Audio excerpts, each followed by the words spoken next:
এনসিপির কার্যালয়ের পাশে যে দোকানটা, so at the same time ওইখানেই ককটেল বিস্ফোরণ ঘটে।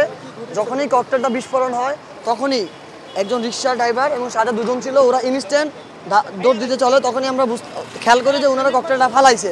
যখন একটা বিস্ফোরণ হয়েছে অ্যাট দ্য সেম টাইম আরেকটা ককটেল ওনারা ফালাইছে, যেটা হচ্ছে বিস্ফোরণ হয় নাই, যার কারণে আমরা ধাওয়া করে ওনাদেরকে হচ্ছে ইন্টারকন্টিনেন্টালের সামনে তিনজনকে আমরা ধরেছি।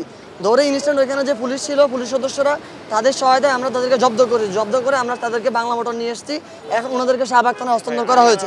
আওয়ামী লীগ বর্তমানে এনসিপিকে একমাত্র তাদের শত্রু হিসেবে নিয়েছে এবং আমরা জুলাই গণঅভ্যুত্থানের প্রত্যেকটা আকাঙ্ক্ষার জন্য লড়াই করে যাচ্ছি, যেটা আওয়ামী লীগের রাজনীতির জন্য তারা ক্ষতিকর মনে করতেছে এবং আমাদেরকে শত্রু হিসেবে আমাদেরকে বাধা দেওয়ার জন্য, তারা আমাদেরকে ভয়ভীতি দেখানোর জন্য এবং তাদের যে সন্ত্রাসী কার্যক্রম তারা জুলাইতে চালাইছে এবং সেটা আবার শুরু করার জন্য তারা এই ধরনের সন্ত্রাসী কার্যক্রম চালিয়ে যাচ্ছে। তাদের প্রথম দফার ককটেল হামলায় এখানে আমাদের 4 জন নেতাকর্মী, একজন সিএনজি চালক এবং একজন পথচারী আহত হয়।